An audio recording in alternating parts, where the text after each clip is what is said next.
स्वादिष्ट मेनूमध्ये तुमचं स्वागत आहे। आज आपण रक्षाबंधन निमित्ताने नारळी पौर्णिमा रक्षाबंधन जवळ येतंय आता, तर आपण ओल्या नारळाची बर्फी कशी करायची ते बघतोय। बघा, त्यासाठी 2 नारळ घेतलेत, ते असे फोडून घेतलेत आणि एक नारळ फोडताना बघा असा थोडा तुकडा झालाय। तर मी आता तुम्हाला दाखवते, याची मागची जी काळी पाट आहे ती काढून घ्यायची आपण। त्याच्याने काय होणार की हे आपलं जे बर्फी बनवतो ना आपण, ती पांढरी शुभ्र येणार। म्हणून हे पहा, असं पूर्ण काढून घ्यायची। हे बघा, अशी सुरीने पूर्ण साल काढून घेतलीये। आता हे पण नारळ आपण काढून घेणार आहे आणि नंतर किसणीने किसून घेऊ। हे बघा, आपण आता किसणीने किसून घेऊ। असं बघा पांढरं शुभ्र झालेलं आहे नारळ आपलं।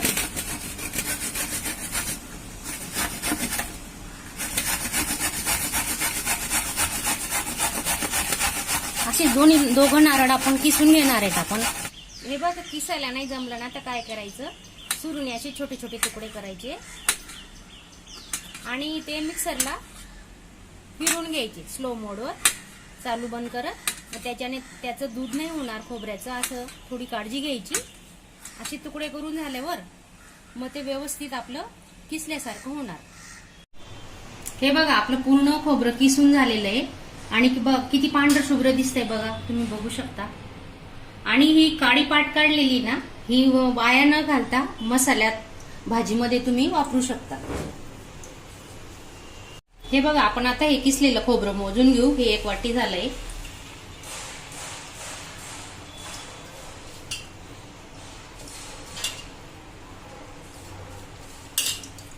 दोन मोठी वाटी खोबरं झालंय आपलं।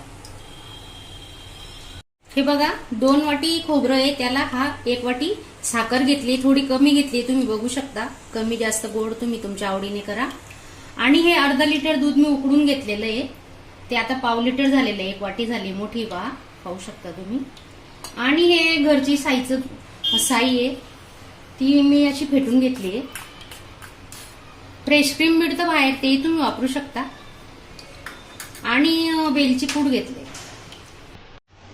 ही वडी बनवताना काय असतं, खोबऱ्यात तूप असतं भरपूर, म्हणून आपण तुपाचा वापर कमी करतोय। छोटा 1 चमचा तूप टाकणार आहेत आपण।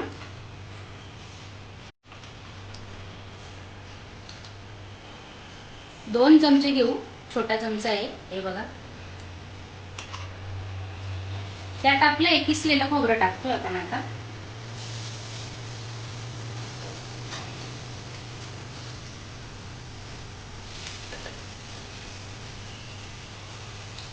स्लोच ठेवलेला आहे, स्लो गॅसवरच आपण हे भाजून घेणार आहोत खोबरं। आणि इकडे त्यांना थोडी जाड गुळाची कढई घ्या, म्हणजे खोबरं खाली चिपकणार नाही। साखर घेतली आहे, साखर टाकतोय पहा।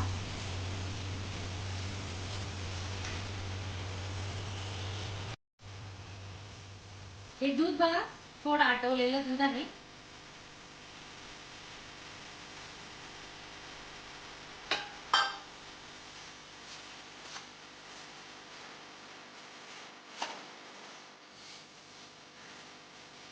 आता 10-15 मिनिटं आपण स्लो गॅसवर भाजून घेणार आहोत।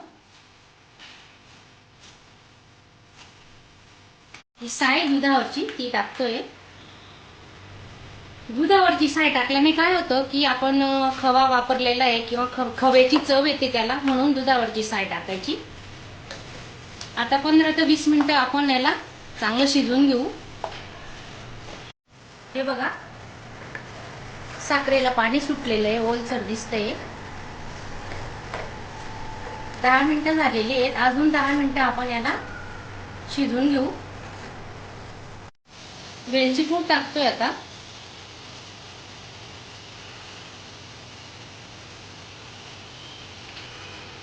जसं जसं गोळा घट्ट होतो ना, तसं सारखं हलवत राहा।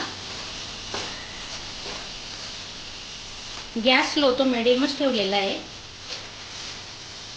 झटपट होणारी मिठाई आहे, तुम्ही नक्की करून बघा रक्षाबंधनला।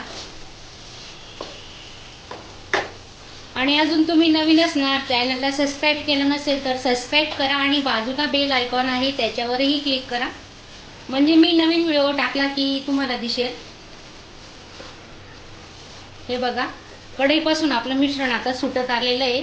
अजून 10 मिनिटं आपण याला शिजवून घेऊ. हे बघा, आपलं मिश्रण आता तयार झालेलं आहे वडी बनवायला.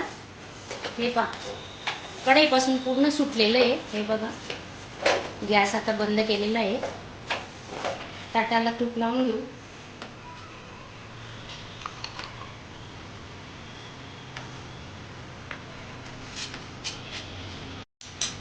तुमच्याकडे बटर पेपर असेल तर तुम्ही बटर पेपरही वापरू शकता. आता मी ताटाला तूप लावून घेते. बघा,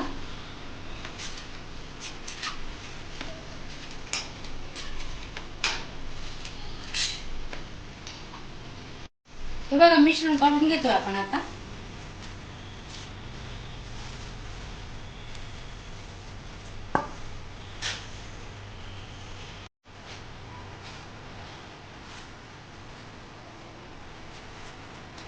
हे बघा, मिश्रण आता थापून घेऊ. खूप गरम आहे, हाताचा वापर नाही करू शकत आपण.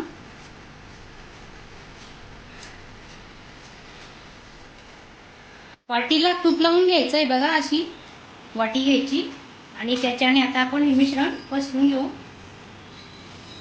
तुम्हाला जेवढी जाड वडी पाहिजे असेल, जाड बारीक, तसं थापून घ्या. हे बघा, चौकोनी त्रिकोणी जसा शेप द्यायचा तसा आपण देऊ शकतो.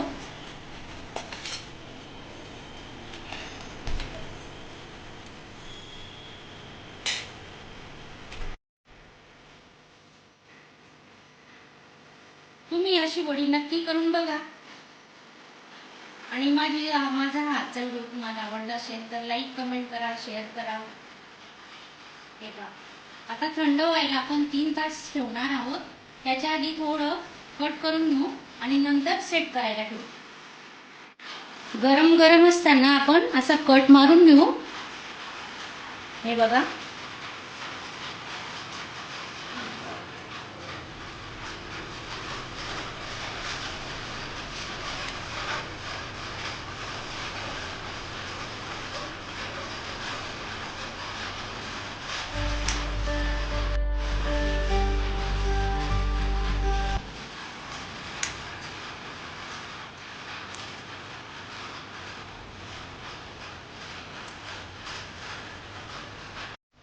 हे बघा, 3 तास झालेले आहेत. आपली बर्फी सेट झालेली आहे. आता काढून बघूया. हे बघा,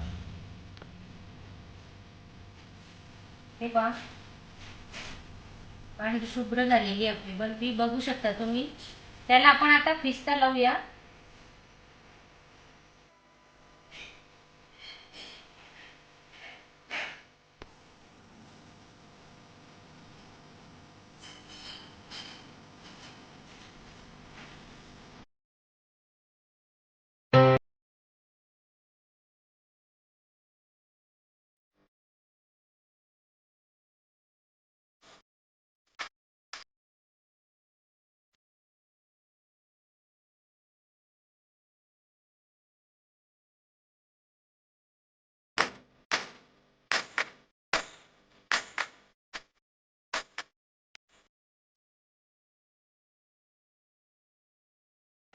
अशाच चमचमीत झणझणीत रेसिपी पाहण्यासाठी स्वादिष्ट मेनू चॅनलला सबस्क्राईब करा आणि बेल आयकॉनवर क्लिक करा.